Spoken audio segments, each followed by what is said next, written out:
GM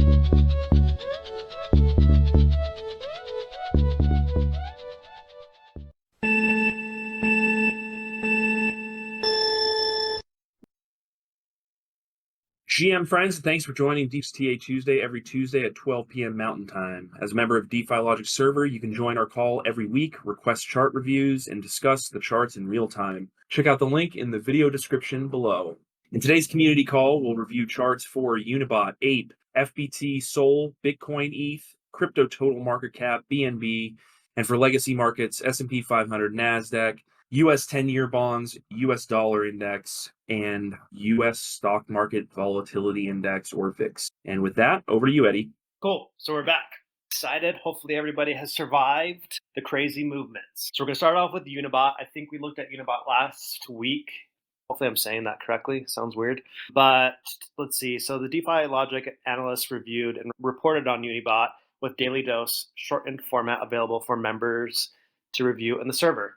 I know we're also looking at this because this is a coin that potentially has a future. People are really excited about it. It's a really cool concept. I just feel like we're going to start filling this in and most likely going into this big, huge weekly level, which I believe that was a weekly level, yeah.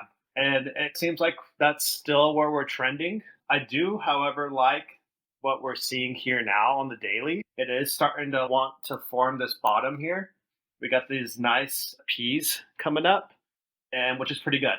So you still need to be careful though, because when you go on to a lower time frame, this is like a double bottom thing here, which we love to go and run those, and it lines up with my thesis of hitting into this demand zone too. But either way, we can always look for ways to get into this trade. The same stuff that I always want to see. It is starting to form here. We have these lows, we have these lows, and in order to start buying into it, you need to see some closes above this high. So if you get that, then we're good to go. If not, I'd be careful about these bottoms getting tagged and eventually going into here. If you have a high risk tolerance and you want to just start DAing into a position, I don't see a reason why not, but I like to try to catch the reversal as it's happening, not just buying and hoping it happens. It's almost there. We need it to close above there. And if it doesn't, I don't see a world where this doesn't get ran. If it just chops around this area still, it'll probably come down. Or if we close above, then you'll buy the retest of that. So Unibot is starting to look like it's ready to form a bottom, which is exciting. Moving on to Ape, trending on CoinGecko again, and it is down significantly over the last month. And I have to apologize for this one because I know we were looking at this to short the unlocks, but I really liked the way the 3-day was looking. And this is just the setup that I have to take, and I did. And I don't remember exactly. We were looking at this like a month ago. I want to say I got in and maybe got stopped break even. Either way, maybe I took the full stop. But it was just looking pretty good with the 3-day bullish divergence, and it was forming a bottom and stuff. But obviously, it just went down, and we maybe should have just shorted it. It really seems like there's no end in sight, too. This isn't a train that you want to step in front of. People are just selling. This was an airdrop, too, so who knows how many of those holders are just selling now for penny. It doesn't make sense to sell down here, but people do things that don't make sense all the time. I wouldn't really try to be trading this like it's standing in front of a train. Well, that's the whole reason why I want to see the bottom formed. In order to get into a long position, you need some level read. There's just no bullish structure at all. So maybe we should look for a short, but it's when something looks like this, it's just so hard to short for me personally, because what am I doing? I'm shorting nothing. I'd want some sort of bounces first. You can look at this as like a low time frame range, and maybe if you get some sort of push into it and a deviation back below it, then you can short right here and stop right there and just target the lows.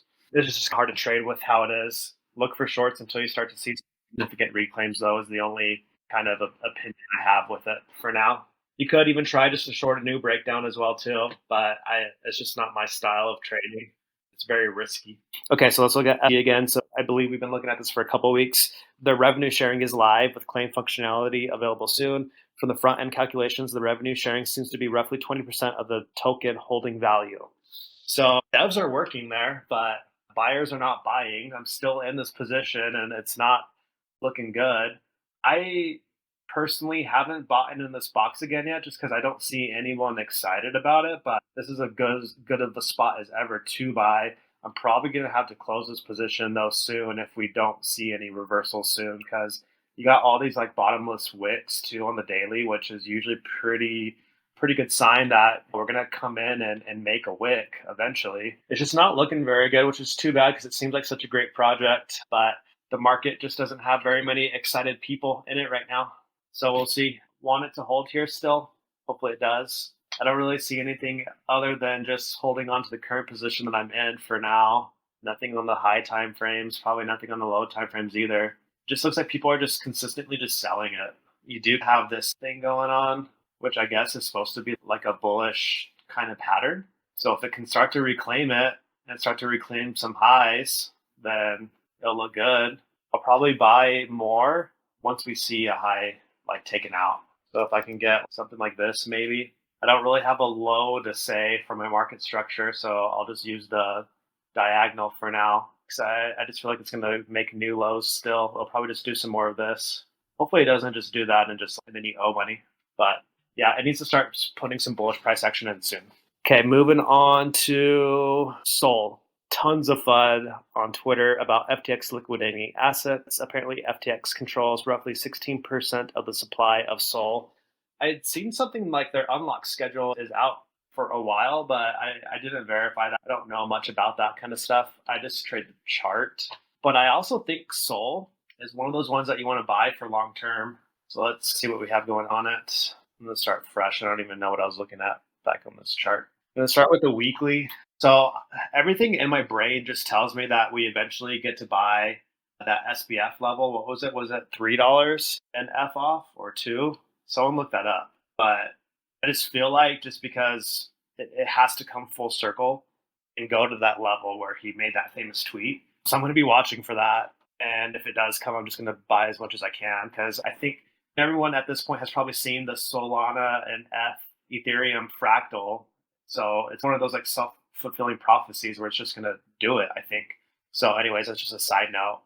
I'm going to be buying heavy at that SPF level if we ever get it. But let's delete that for now because that's not really a key spot today. So looking at the weekly, we're in this like bearish range with this really big bearish zone right here. So I think if you get a bounce into it, you're going to want new lows. Market is super weak though. I don't even know if it can bounce that high. That's like a 25% move. So let's look at something lower time frame. So if we look at the daily, you have the same thing happening right here. This is just a strong resistance zone. And look, we even tapped into it today. A lot of traders will call this the fair value gap, right? So we filled in the FVG really nicely.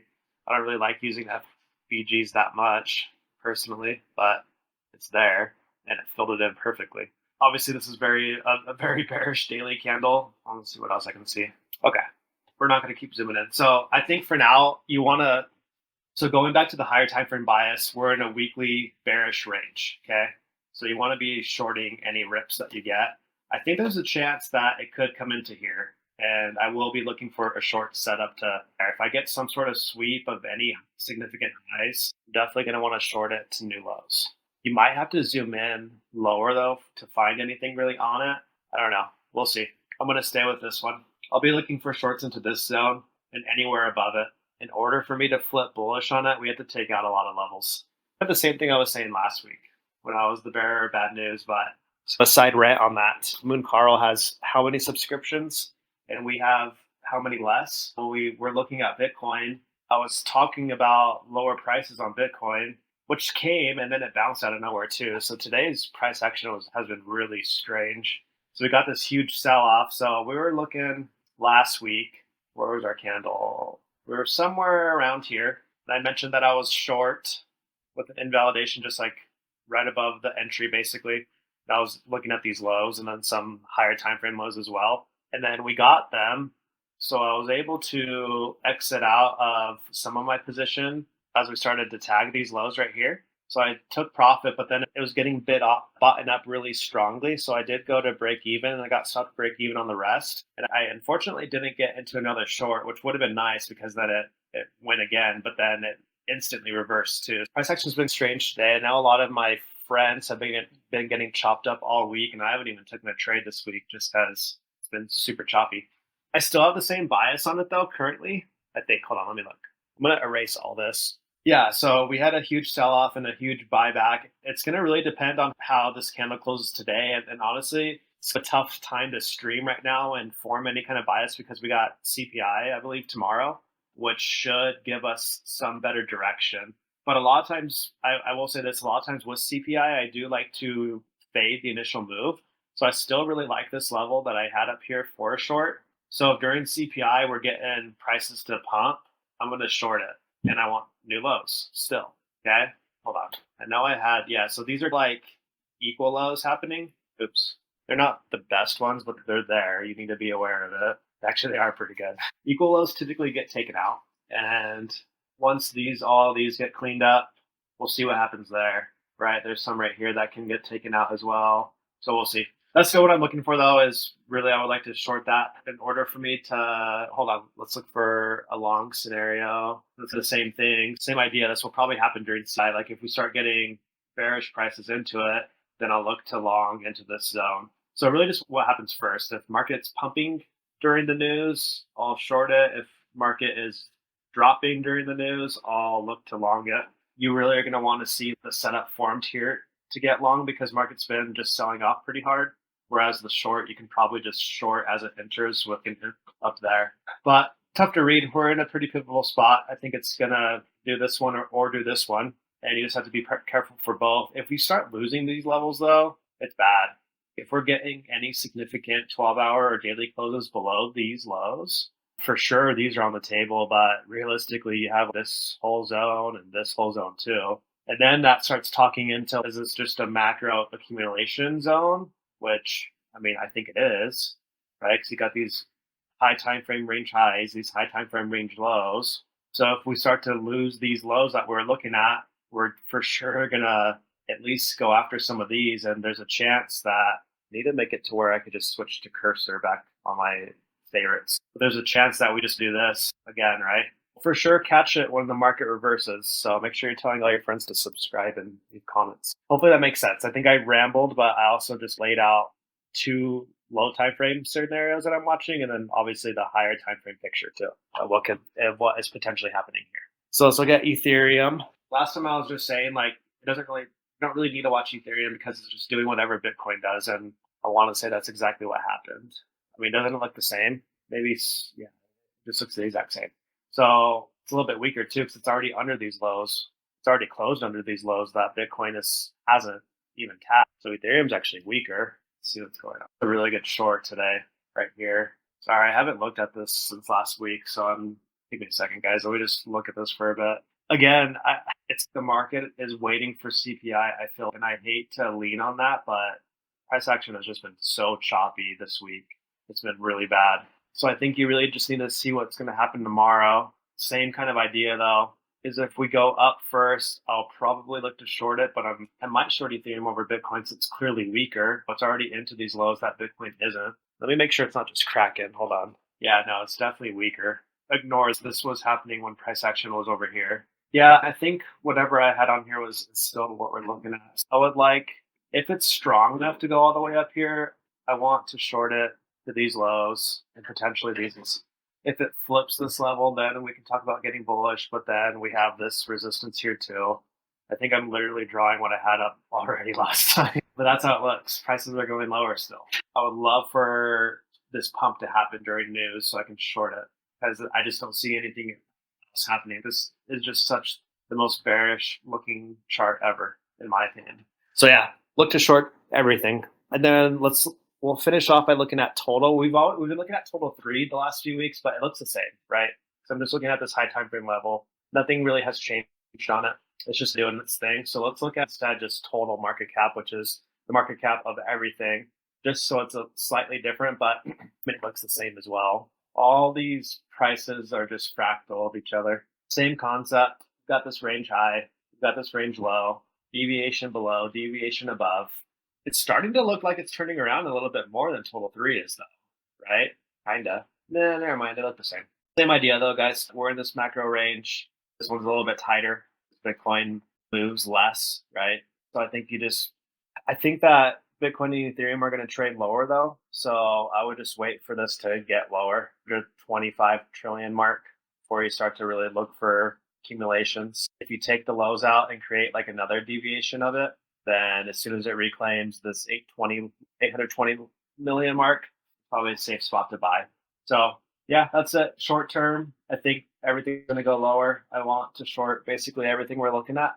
Long term, things are looking like they're going in a healthy direction. But yeah, with that, I will pass it on off to you guys. Sounds good. And one thing about Solana is that I think it's pretty recent, within the last day or so, but on Visa's website, they actually have an entire write-up on how Solana is a good layer one for Visa to build for its stablecoin payment pot. So definitely something good to check out. It's not just a VC coin. Yeah, no, I believe in Solana long term for sure. I just think short term price action is going to give us lower prices. And I think it's definitely one of those ones that you want to load up on. Definitely. For sure.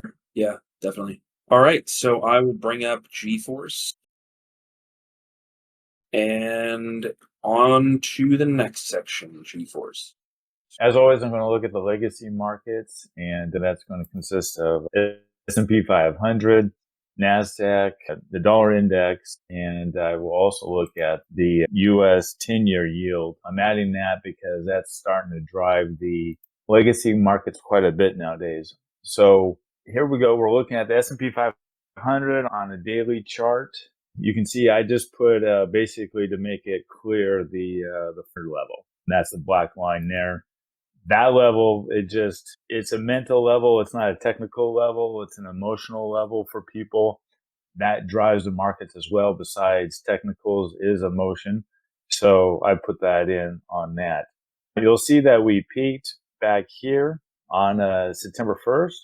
That level didn't go as high as I thought it would. I was hoping that it would go up and fill in this gap right here that we had way back in August. I'm not saying that gap won't be filled if CPI and PPI that come in this week, and Eddie was talking about that quite a bit. CPI is a big number. It comes in pre-market tomorrow, and then PPI is Thursday, comes in pre-market. That would drive the market back up and could hit at this peak, and we could have a double top. Today, as you see, the market's just a small candle wick, an inside day. It's not doing much. It's waiting for that economic news tomorrow and Thursday. What's interesting, though, is that the market did come down. The S&P did come down to the standard deviation line right there at 44.44. So you'll see that line, the black line, which is a standard deviation line, is just sideways. You'll see the 2x band and the 3x upper band are sideways. You'll see that the 2x band and the 3x lower band, both those, everything is sideways. Crypto sideways, everything is sideways. And those are the type of markets you get when everything is dependent on economic news. And unfortunately, we're dependent on that constantly, and it's everything that the Fed is going to do. Moving on to NASDAQ, a little bit more interesting, but not much. You'll see that it did hit the 2x band up here back in the first part of the month. 581 came down, and it came within 13 points right here, the standard deviation line, and then it bounced back up again. Again, just like S&P, this high has not come to the high we've had all the way back in July. So the fairly recent highs, it has not come back to that level. So if CPI and PPI come in really well, then as far as the market's concerned, then we could see a climb back up. So that is possible. I'm not throwing that out of the cards. Moving on to the VIX, you can see why things are going sideways is that the VIX is just flat. It's hanging around 14 to 13 level. We did have a good pop last week up to 15 and a half, a little bit more than 15 and a half. So the market started to bounce around a little bit because the VIX popped, and now we're back down to the 14 level. You'll see that we did have some good action way back in July, and then we had another top back in August and another top back on August 21. Those are triple tops, so it's expected for the VIX to come back down again. But it has formed a double bottom. This is the second double bottom and also the first double bottom back here on June 22nd. So it has formed a double bottom, so it should start to climb back up. Again, the VIX is a fear index. So all it does is show fear or instability or volatility in the market. So when the market is climbing, the VIX will go down. So it's an inverse correlation there. Speaking of inverse correlations, we're going on to the dollar index. So this is an inverse correlation to crypto. I'm starting to become more of a believer in it, more that I study it and see how the dollar index climbs versus crypto going down. The exact reason for that, I'm not exactly sure. I would say more because people like the legacy markets, when crypto is out of favor, and then they pull the money and the cash out of the DXY and put it into crypto. So that's probably the reasoning. So you'll see that we've just been continually going up since we bounced off of this standard deviation line back here. And we just keep going up, up, and up. This level here, we might retest again down to 104.31 right here. This is a line I drew because it was a top way back here, back in the first part of June on May 30th. So dollar index just keeps going up. The climb is in the news is basically China last week and Saudi Arabia were selling hundreds of billions of US bonds. So when you sell a US bond, what do you get? You get US dollars. And so the dollar index just completely climbed continuously, and it might go back up. Again, this is critical on the CPI and PPI economic news that will come out again tomorrow and Thursday. The next one I'm going to look at is basically the US 10-year yield. This is dictating the markets right now. It's dictating the NASDAQ, the Dow Jones, and also the S&P. So you'll look here and see that the yield is starting to rise. So again, this is inverse correlation between the markets and the yield. So as the yield goes up on this 10-year bond, US 10-year bond, the markets are going to go down. So it hit the upper band here on a climax way back on the 21st of August, came back down to the standard deviation line, tried to go further down, but then rose back up to the standard deviation line here, and it's just following that standard deviation line, which is moving upwards. So you'll see that this line just keeps climbing over the last few months this summer, and it keeps climbing, which is the markets are either going to go sideways or go down. So that's why we're looking at the yield, because the yield is driving the legacy markets at the moment. The last thing I'm going to look at is BNB. So I don't see any kind of really good reason for BNB to rally.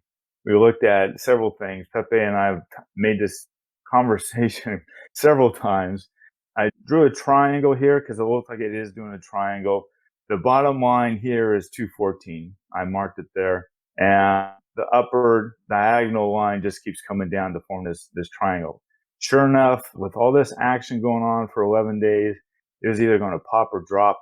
And with BNB, it was more going to drop. So it did drop down yesterday all the way down to this low here, which was 206 and 10 cents. That was the close. The low was even lower, 203.90. So today it's popped back up. What's interesting today is that it rallied up to the 214 level right there with the high of 214.30, and now it's pulled back. So that was a wick and it's pulled back. So it'd be interesting to see where it closes today. Is it going to close up above 214, or is it going to close below 214? I believe it's going to close below 214. It's just rallying because there's other crypto sentiment is on a higher end for today. I don't see this doing really well with the criminal case that I feel is going to come forward with the DOJ. It's not in the news yet. It's, I would say, a guess on my side, but to me, it's more than a guess. But there's no news on that. Just be clear on that. It's still just civil, but I do feel that the DOJ is going to get in the mix with Binance. Okay, that's all I have for today. I'll turn it over to you, Pepe. That's it for this week.